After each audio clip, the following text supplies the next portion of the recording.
Alright, who I'm sitting with today? Oh, you sitting with the White Rose, alias White Cide. Alright. What's up, Unc? How you doing? What part of St. Louis you come from? Oh, I'm from the north side of St. Louis, off the 4200 block of North Market and Billups. Alright, and what neighborhood they call that over here?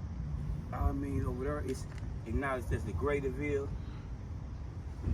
Yep, first prehistoric black community west of the Mississippi. Oh, okay. Yes, sir. What's up, bro? How you doing? Now that's the stuff they don't teach in the schools right now. Exactly. Alright. So how was your upbringing in St. Louis? Where did you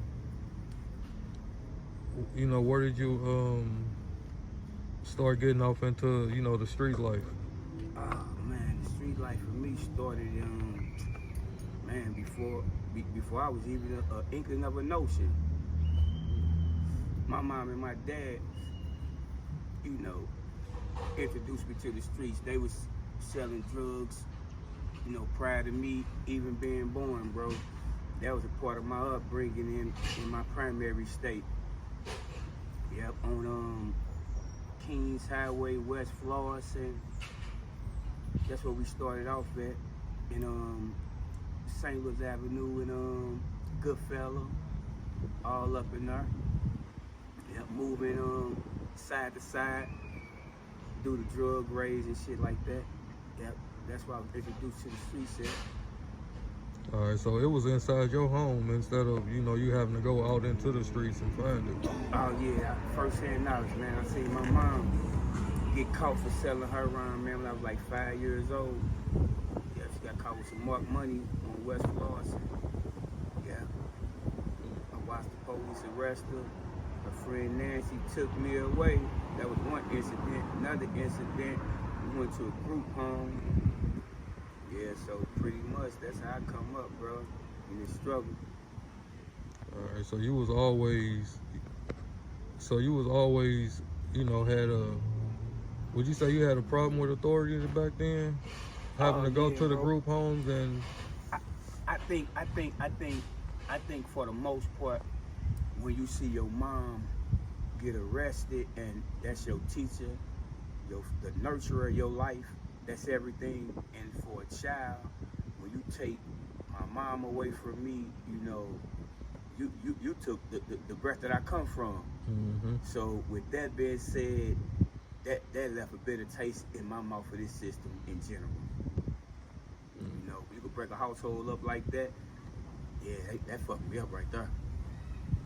Alright, so what age did you say you start getting into like the gang life? That shit, if you look at gang and everybody is using gangs as if it just derived from a California term. Gang just means a group of people with the same interests. My mom and my dad and them had a gang of people with the same interests trying to get out of poverty. California did not turn me out into the streets. California did not make black people group up. California did not oppress black people and throw gangs on them. Poverty did. So I've been struggling my whole life. I was born a part of a gang with people that had the same interest that tried to change the dynamics of their lifestyle. Okay. So that was way before any colors or anything got involved. Exactly. My mom and my dad wasn't Crips and Bloods. My mom and my dad was, as the old heads would say, old gangsters, old hustlers. Both of your parents from St. Louis? Yes, sir. Okay. Yeah, because most older people come from St. Louis. They came from down south. Mm-hmm. In St. Louis, they came from down south. Now, my great granddad, he came from down south to St. Louis. He actually moved on the set that I'm from, North Market. He moved on North Market in the 40s. He came from Mississippi. I was born on North Market, the home of G. Phillip. My mom and them from North Market. They stayed there as kids. Yeah. Okay. And home of G, that's right, that's on North Market. So you right. Majority of our people migrated from the south. It probably was better business ventures for them, you know? All right. So any juvenile around that time, or Oh yeah, I've been a juvenile. all right? How was it your first time going to juvenile? Oh man, it sucked cause somebody told on me. You know, Yeah. and that was behind gangs. You know, I was going to Sumner. I was in like the ninth or the 10th grade, and Ice Cube had a song called Colorblind. I had a hat that said CK on one side, BK on the other side, and it said Colorblind. And I was walking down the hallway, and a guy made reference to the hat. He was like, "Hey man, you can't wear that hat. Heard this, that, and the third. We Crips, and you got CK on." I say, "Bro, you can't read. That say colorblind." And I think one dude was like, "Man, that's such and such little brother." He was like, "I don't care who brother he is." And I just looked at him. And I continued to walk down the hallway. So the next day, I went and had hollered at one of my homeboys, like, "Hey man, I got this joint I need to trade." Dude said something to me, and get to the school and see dude in the bathroom. And I was like, "What's up?" And I said, "I know shit. He wasn't about that smoke. He went and told the people." And I was in juvenile, and I lost my education back then in 1991. I think he was a crip. Yeah, he told the people I pulled a pistol out on him and threatened to kill him, this, that, and the third. Yeah, they locked me up, put me in juvenile, and juvenile sucked. It sucked because they tried to conform me then. It sucked. But you know, I mean, I made that bed, I lie in it, and that's what it is. I went again. Oh, okay. Yep. Slip juvenile history. It ain't nothing. What would you say to the kids right now that's going down that road that's gonna end up in juvenile if they keep up where they going? Oh man. I would say first, man, think about the consequences, and if somebody's edging you to do something, consider, do they really got your best interest at heart? Really, because you think a lot of times you might think you're going to do something minor, and it can lead to something major. You may not never get out of juvenile. It can turn, or you get certified and get turned to an adult. So when it comes to, you know, jeopardizing your freedom, if ain't nobody threatening your life, I would be real cautious, you know, about going to the streets, man. Really, because that, I don't think the streets is just a good avenue. It ain't never been a good avenue, you know. So if you're gonna start that life out, man, just, you know, oh no, man. I just tell them, man, leave the streets alone, bro. I'm gonna keep it real with you, bro. Leave the streets alone, cause it's not what it's cracked up to be. Was about business and not business no more, man. The hustle etiquette over with. It ain't that. All right, so to what do you think? Hold on, I'm gonna edit this part. All right, so what do you think that we can do as a community to start helping these kids? I think as a community, we need to get all the gang members, first of all, and they need to get their kids. And all of them that say they got ops, all the ones that got kids, because they making babies. Get their kids, all the ops, all need to stand across from each other. Because this how it's going to turn out. They need to give all their kids guns. Give all their kids guns. This is what I'm telling you. All the gang members in St. Louis, they need to get all their kids. All the ops need to get all their kids. They need to get every firearm they got. Give them to their kids and give them to their kids. And kill each other. To the last one standing. But that's what they doing. Yeah, I mean, You're going to edit that. You're going to put that in there. No, I'm keeping that. No, I'm keeping everything. I'm keeping all that. But that's what they need to do, bro. because that's what they do. You forfeiting your life. Because a lot of them come to the streets for the wrong reason. It's a misconcept to gang banging. See, a lot of people don't know. I didn't come to gang banging because I was influenced. I wanted to sell drugs. I wasn't mesmerized by Jordans. I wasn't mesmerized by jewelry. My brother, he jumped in the streets. I was in school. Things that was happening to him was trickling back in the house that affected my mom, that affected me. We already experienced death. I forfeited my life to be this dude guardian. That's how I came to the streets, gang banging. I'm my brother's keeper. I didn't come to the streets because nobody turned me out, or there was no peer pressure. Like I told you, my head said 4100 hustler. I was borderline. My hood was over there. We came from the west side. They was Bloods. My friends was Bloods. My brother them was Crips. It was a borderline. My best friend was a Crip. Some of my friends was Bloods. I wore red. I wore blue. I tried to mix it in. They put me in a predicament where they said, you got to choose. Hey, one blood, he's deceased. Alfred Kern. He said, he came to me one day on Arlington. He was like, hey, man, they just shot at your brother and them on the tracks. I'm like, who? He like, shit, the homies. What homies? The dudes you grew up with. Like, what? He like, and they told me about robbing you. They told me about robbing me? Yeah, gave me a pistol. That's what made me look at this gang shit totally different. Man, I knew all these dudes. They gonna tell you, man, you hung with the Bloods. I should be everywhere. I hung with all these dudes. Never followed them. Never. When I seen the snake in them all, I went with my brother. They used to steal from me. They did everything. Wasn't no loyalty in that shit. You just gotta reflect. Hope that in the process of you being in this shit, you find somebody that's gonna be genuine, you see what I'm saying, in their endeavors. And majority of them in this gang shit, they be on drugs. Yep. That's impossible. The chemical imbalance. You see what I'm saying? So in this shit, bro, man, you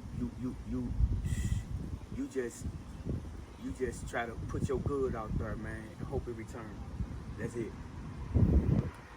That's all I did. I put my good out there. I ain't see every crip from every hood shoot at them, but they were from different sets. I don't even see these dudes.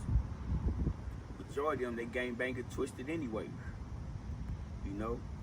Half of them, they can't go back to Cali. Majority of this city. You know, and it's sad because they lost a loved one to it, so they keep a culture going on that was never really meant in St. Louis to promote genocide. Them dudes came to St. Louis with drugs. It was a drug trade. We was living in poverty, understandable. I ain't tell nobody not to hustle. Get your money. They sold slaves. Ain't nobody go to jail. Ain't nobody go to jail. Nobody. With that being said, if you was gonna get some money, you got like get some money out of it. When we got it, it was about getting some money. The things that transpired with seeing and the bug, it trickled to everybody.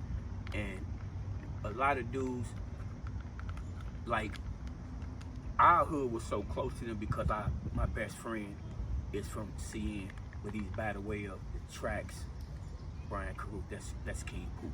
He born and raised on CN. My auntie stayed on Lehigh and Warney, so when the war kicked off over there, it was really nobody's business.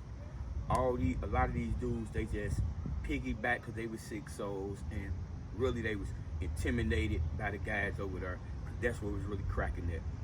But for the most part in this city, a lot of these dudes gang banging, watered down, they clout chasing, they want to be somebody. That's why you don't see nobody around. Ain't no little homies. It was never handed down to them. It was never given to them. Never. We got it in the aspect of, man, get some money, try and build your community, try and change your conditions. Now, it's nothing. It ain't even real no more. Yeah, that sound right, because when I was coming up, you had the Bloods and the Crips and the gangs, but a lot of guys didn't have no ties or no connection to California or anything like that. They was just wildly gangbanging. You couldn't tell them nothing. There ain't no structure. They just doing whatever they want to do. And it's sad to say that, and the reality of it is this. Don't misconstrue it that they not cared for, right? It's just the psychological part of what has happened to us as a nation that has more effect and influence over them than what we can do. You see what I'm saying? Yep. Because the simple fact is that this, okay, the government put me in prison. Police put guns and drugs on me 7 times, right? Nobody got killed on my watch. That's what I murdered a big homie. If you get that you see what I'm saying? Yep. That's somebody who watch I would want to be on. Somebody who's not out here loosely just taking lives. And people is just dying constantly. You see what I'm saying? Just all day, every day they dying. Nobody died on my watch on the streets. So that meant on North Market, we live by, I ain't gonna even say morals. We had order, we had structure. You see what I'm saying? Because you can't equate morals with gang banging. You see what I'm saying? Because I can't say it's no good in selling drugs. Because at the end of the day, you contribute to destroying a life. Yep. You see what I'm saying? But on my watch, nobody died. None of my homies died. None of my homies went out there and did nothing stupid and got killed. Therefore, I was saying the love in our circle was genuine. We had a line of communications and we trusted each other. We knew each other. Moms, our family, the community was still intact. That's the first generation of gang banging. See, that's the gang banging that came, that was structured by the 50s and the 60s. That's the community as opposed to the hood. You still got community values was in play when I was in the streets. Now, the government aim and objective and agenda is to destroy community, to destroy unity. So when you free case me, it's to destroy that bondage. You see what I'm saying? Destroy that comfort, that education, because somebody knows something. Because in order to prevent a life, that means you have to prevent somebody from dying, you have to have some life in you. You understand what I'm saying? Yep. Because gangbangers, they say gangbangers are unproductive, all we do is die, but we wasn't dying. See what I'm saying? We was living on my watch. We was progressing. Yeah. I still got homies out here that own stuff. You see what I'm saying? And there's still a lot of homies that benefited from our gangbang. So what the government did, when they realized that dudes was buying auto shops, they was buying, getting into real estate, right? They was investing their money. Hey man, these gangbangers, they thinking, they organized. Yeah, you gotta stop that. Let's stop that. So what they did was, they started free casing us, shutting North Market down, shut their heads down. When they shut all their heads down, they left the streets to dudes who wasn't qualified, dudes who didn't meet the quota. But guess what? You still got running through the hood now. You got 1 million junkies out here. Somebody got to serve them. Who gonna let that money go? Nobody. So now here it is. You got the opportunity stepping up. Feel me? The dudes that standing by righteous principles stay in the joint. Government got them out the way. Yep. So now you got the youngsters. They seeing this. They trying to seize the moment. They ain't got no guidance. You know? Then you got these dudes right here, the opportunists. They the snakes. They the serpents. Because a lot of them be the informants. That's how they were still able to stay out here. So what they did was got in the youngsters' head. They caused a big old gap of dissension. So when we come out here, then these Europeans, they on top of their mad scientist shit. They putting all type of drugs out here too. So we got so much shit that we dealing with trying to get our community back. That's why I say, when you take the head, like they say, the body fall. The body fall. That's what we got right now. We got all these different little bitty sects running around in St. Louis that say they renegades, but chunking up their fingers. They thieves. Yeah, it don't mix. It don't mix. Because the ants following structure. The bees got a queen bee. It's a hyena pack. They got a queen hyena. St. Louis, the dudes want to be like Chicago. We ain't got no big homes. We ain't got this. Huh? Well, where did you get your game banging from? That's why I tell the little dudes in my community. That's like you having a son and he's trying to run your house. You know, that's impossible. It don't make sense. So, as an adult, what I do with them, hey man, I hate to say it, and they gonna kill themselves. You know, I hate to say it, man. That's why this interview, we hope this interview can open some eyes. We really do, bro. Yeah, if for this sure. interview don't get one or two to step back and say, man, that dude right there, yeah. If you don't know, you heard. You see what I'm saying? Yep. Man, I'm getting up every day since I've been out here for 3 years. I'm going to hit that clock. I'm punching that clock. My time is accounted for. Mm-hmm. It's accounted for. Yeah, now you ain't got time to go get into trouble. No. You know why? This why? Because I'm being accountable for me. See, the youngsters right now, they ain't got no accountability. They ain't paying no bills. Mm-hmm. They ain't even taking care of their kids. The mom was taking care of the kids. Majority of the young gang bangers out there with the sticks, they ain't taking care of their kids. No. Somebody else taking care of their kids. You know? And Yeah, that's sure. why I say the reality of it is this. You gonna get killed. You going to jail. And the same circle you with, they gonna be the ones to promote all the negative shit in your life. Watch. That's how it happens from your partners. They promote your death more than you.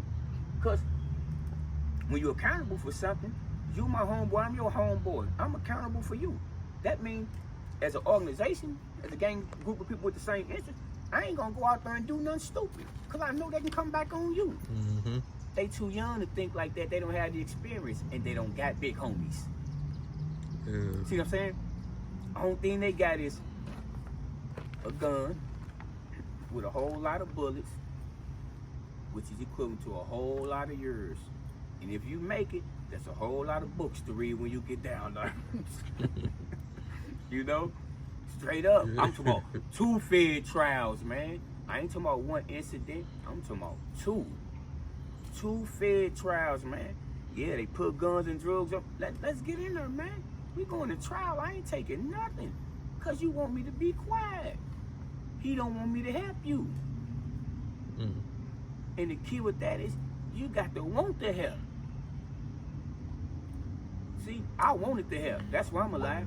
I ain't alive because I'm the toughest gang banger. I'm alive because I wasn't going to let them kill me because I knew it was more than this shit. Mm-hmm. I knew it was more than this. See, that's one thing about when you come up in our generation, when you come up in the 70s, the television show was black and white. You see what I'm saying? Yep. When they threw the color in there, it was to trick you. You see what I'm saying? I knew it was black and white. So that's why when my dad got killed and Crip and came to us, when they came, they introduced me into something that my dad introduced me into. My dad gave me a Monopoly game. You know what the Monopoly game teach you? Buy up the board. Huh? Buy up the board. And what else it say? Chance. And what else? Community. Mm. And you roll a dice. And you roll a dice. So you wake up. You take a chance. You roll a dice and we playing with their money because we don't own nothing. That's why I tell people, when Crippin came and my dad was gone, what it did for me, it made me, as a man, be independent. Not that every living thing ain't bound by every living code, but it made me have to get off my ass because wasn't nobody gonna give me nothing. And I realized what crippin' shaped me at. It shaped my mind first. Because to be out here, they try and take your frame every second. I'm talking about, and I ain't talking about people that look like me. That's what people, I ain't talking about them. They not in position. Everything is dedicated to that boy in office. He the puppet master. So what my dad taught me was to be a conscious consumer. That's what crippin' instilled in me, man. That's what it did for me. It taught me to be a conscious consumer. With that being said, I don't consume the poor. I don't eat the poor. I don't eat the poor. See, the poor was made poor. I'm not a parasite. My job is to uplift the poor because we the same. Every living thing is bound by every living court. Poor is only a state of being. That's what crippin' taught me. Crippin' taught me, man. I'm talking about, bro. When I tell you, that's what they mad at. They mad gun Nipsey down because he gave ramifications and glory to something that was good in its essence, right? Yep. Because the white boy, he stamped this flag, right? And everybody running around the patriot of a dude who taught him how to rape, rob, steal, and kill. And we honor that. But first time I say crippin' taught me this and taught me that, it's all negative connotations. Watch. Watch. Yeah, it's going over their head that you can use a gang for positivity in your community. Because the reality of it is this. In California, they only formulated because they was getting harassed, they was getting jumped on. It wasn't a problem then. You see what I'm saying? Yep. But when we want to defend ourselves, it's always viewed as the opposite. As long as we turn the other cheeks and demonstrating, we Christ-like, that's cool. Yep. But for the youth, man, it's different strokes for different folks. Your life may not turn out how my life turned out. And the reason I say that is because I don't know how pure you are. That's the key to this life. If you ain't get nothing I said, if your heart ain't pure, get out the way. Get out the way. Only a pure heart can do this. It took a pure heart to get her. It ain't take all that gangster shit, none of that shit. I was just genuine from the gate. That's it. If you got a motive to whatever you doing and you think that shit ain't gonna get detected, youngsters, that's why y'all getting killed out here, man. That's why they call it the back door, man. Because when you think you slick, it's somebody else slicker, man. Trust me. It is, man. That's how I made it. Man, I made it by having a pure heart. And I don't think too many gangbangs can say they had a pure heart because a lot of their homies don't have pure hearts. So I had to stand up against a lot of my homies. I'm talking about, that's how I got my name. It started with the hood first. You got to build your structure within first. Because once they see that foundation ain't sturdy, they gonna walk over it. Yep. And that's why I say my foundation been on righteous principles, and I've been standing on it. And for the youngsters, they They don't even have. They I don't think they even groomed. They place their values in materials. That's why they shouldn't be in the streets. You know, because they not coming into this genuine no more. They're not teaching you to be genuine, especially if you under the influence of drugs. This shit all bad. I don't know, bro. They could just retire while they're ahead. So what can we do to help some of the kids, you know, the ones that's already into gangbanging? I think the ones that's in the gangbanging, man, it's gonna always go back to this. See, gangbanging consists of you fighting somebody else's battle. You understand that? Yeah. See, that's what gangbanging consists. No, it's called gang banging. Yeah, See, it ain't one-on-one banging. See, listen, I might not even feel the way that dude feel. But because I'm up under this banner, you see what I'm saying? You got to ride with it. I got the right. See, that's the bullshit, man. That's why I say, man, hey, who died on your watch? Because I want to know where do you get your experience from? You see what I'm saying? Yeah. And dealing with your situations, because gang, like I say once again, gangbanging is a group of people with the same interests. Do we have an agenda? Do we have a common goal? Where are we going? What we doing? Mm-hmm. We just standing on the corners doing this? You know? Yeah, you ain't getting nothing accomplished, though. You ain't getting nothing accomplished. My gangbanging, we got stuff accomplished. And that's why I say gangbanging consists of you fighting somebody else's battle. Gangbanging consists of you being a babysitter. You know?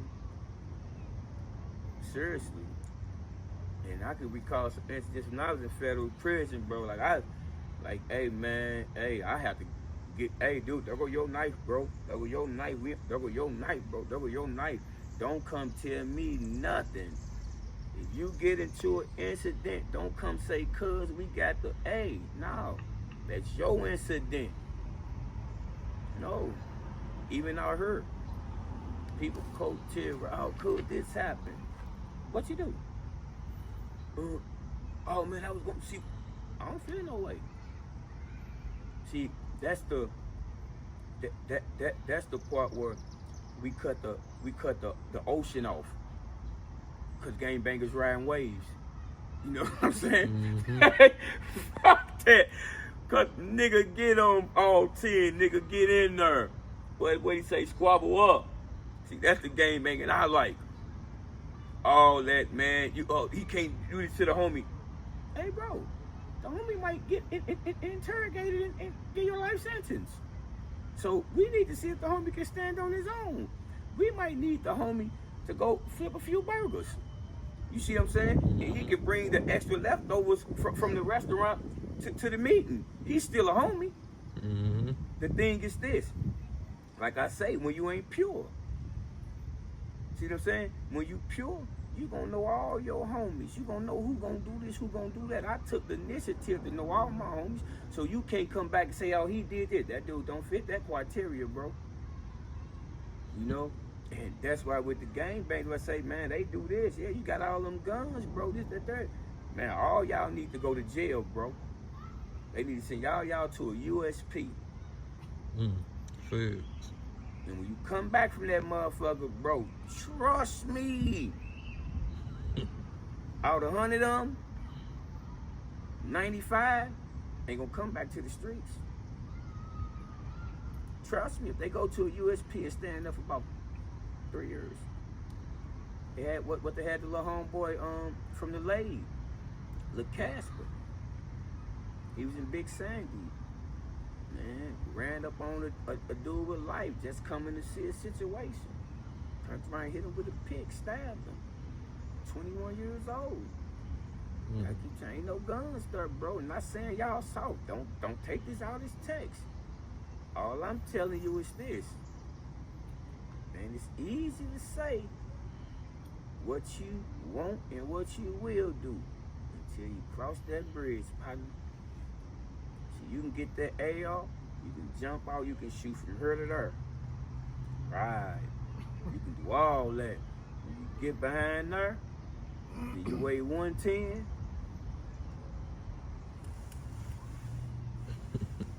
Yeah, man. Yeah. Yeah, that's a whole nother story right But they there. read this. See, they on real man time. No, they read energy. Mm. They read energy. See, like the little dude I heard, they be playing. I be reading their energy. They be faking. Walking out with them masks, them guns on, man. Don't you know, man? Y'all playing, man. And I'm gonna say this, and I'm not gonna dry y'all in the dirt, cause I really got genuine love for y'all.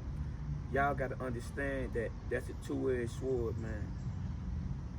He give y'all that gun for one reason, man, cause he know that you ain't got the mental faculties developed, right, in engagement tactics out here with that firearm. He know you ain't skillful, right? Mm-hmm. Not just that, he know majority out there they're retarded, traumatized, come from fucked up backgrounds, and that's why you can't wait to get it and show it off out here. He's setting you up for a trap. Mm-hmm. You already got built up tension from years and years and years and years. And wonder why they dying young and younger. Wonder why NRA they keep knocking that issue down. Every time the issue come up with the gun in this state, no open carry. Why? Why? You can get that big ass gun And just walk down the street with it. with a mask on. But watch this. All these vacant buildings, some of them ain't dilapidated that bad. But they won't just give you them. You just can't go get you no money, no resources. You see what I'm saying? Yeah. To make your life better. But they'll give you a gun and a mask and say walk down any street. Cause guess what? What if when you walking down the street with your gun and your mask, you spook the neighbor and he don't know what your intent or your motive, he just shoots you in the head. Mm-hmm. And then that's a free kill. So it's like, man, we need to be forever information conscious. Man, just conscious consumers, period. Because like I said, I don't eat the poor. We eating poor. We eating the poor people. We eating each other. Mm-hmm. The same people with the same common interests as you. Cannibals. And then we making songs about I'm a savage. Woo, man. Yeah, Savage ain't that intelligent though. Man, a savage. They demonstrating they slave master. It's nature. Man. I'm with you though, bro. We have to, like you say, man. I believe in for real, on some real shit. You know, I don't think nobody, can get to the youth like we can. I don't believe is rooting out the truth. We got the power, we got the influence to get to the youth because we can identify with every walk of life. That's not the preacher job, it's not the politician job, it's not the alderman job. And a lot of times that is the community job, and that's where they coming to. So my thing, what I did for myself, how I helped myself channel, first of all, my frustration, my anger from my upbringing, I got on a workout plan. Because I realized that workout plan was cleaning my soul. My soul needed to be clean. Because I was so bottled up, so frustrated. And I wouldn't let nothing penetrate. When I got to working out, I started feeling better about myself. Because after the workout, it give you this. a sigh of relief. And not only was I cleaning my soul, I was cleaning my brain. I was ridding my brain of all those toxic thoughts. That's the key. That's why I would instill a workout plan with the youngsters. That's mandatory. Mandatory. A workout plan. Then a diet. Gotta give them a diet, gotta give them a workout plan, because a lot of the food that they eat, it has to play on their thought process, because it deal with energy. That shit is trash. And you ain't gonna get no good productivity coming out of eating all this chemically processed food. You gotta kill them there too. That's another reason why I work out too. For health, not health issues, but because I want to maintain my health. I want to stay healthy. Then we have to get them into Kemet.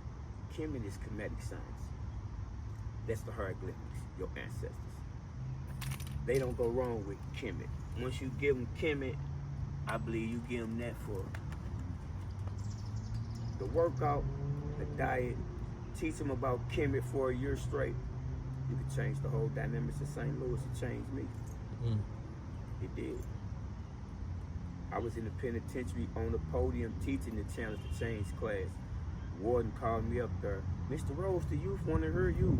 They want you to put me out of business. She probed what I say. You know, but she was serious, because she realized that it was systematic. It was only designed for us, and, you know, Latinos, all, you know, dominant melanin people. It was only designed for us to go to prison and to die prematurely.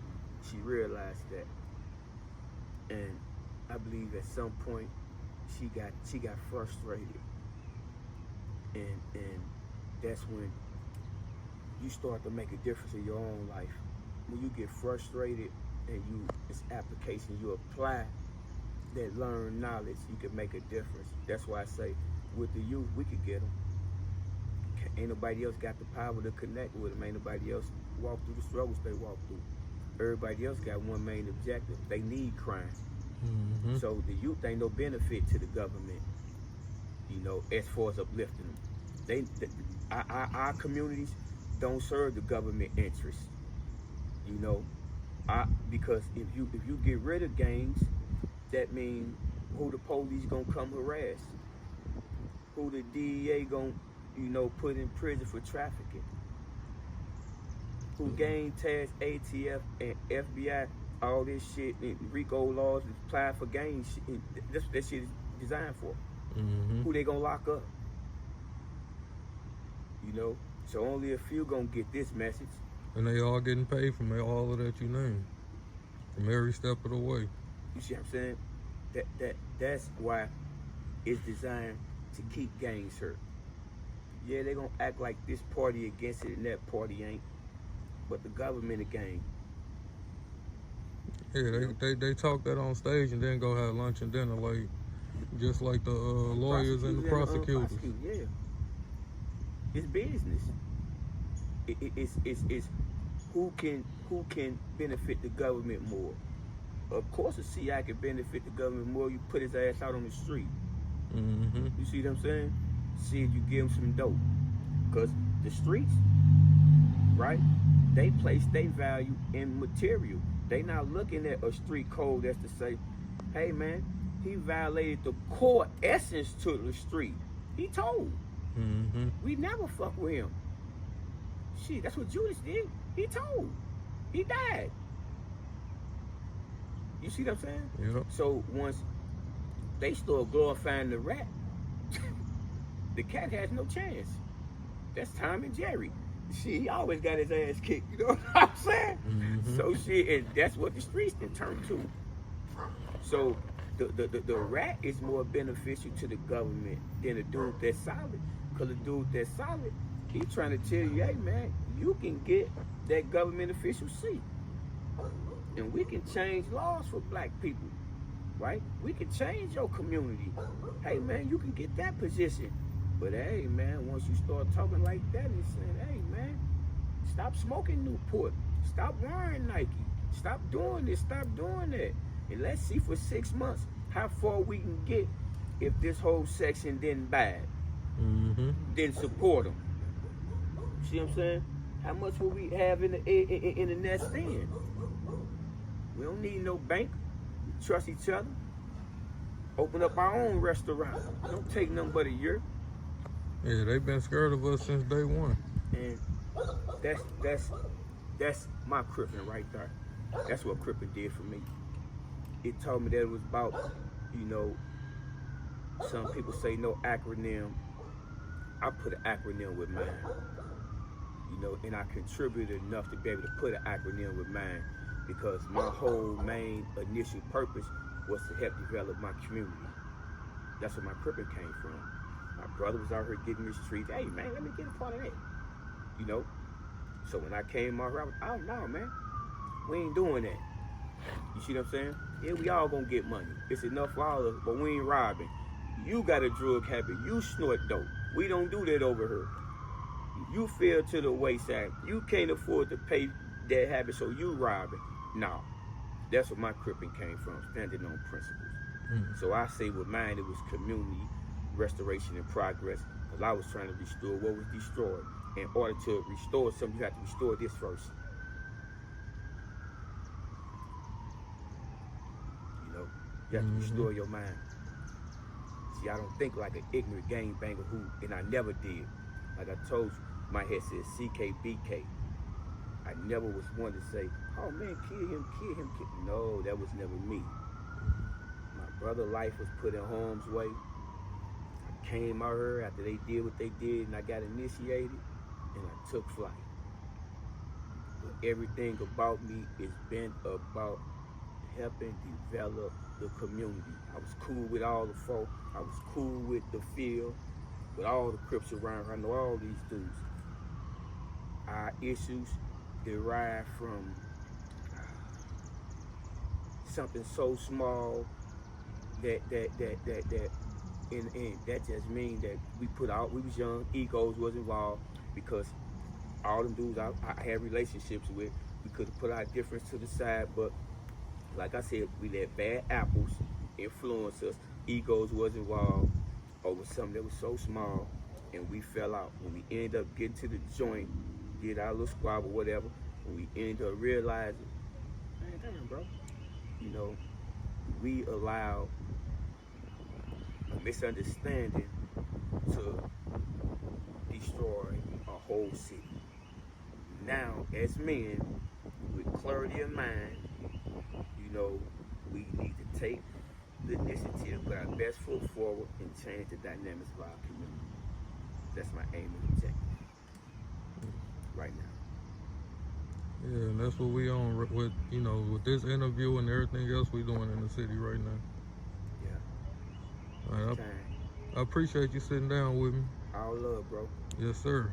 I think they're gonna love this one. Oh yeah, peace.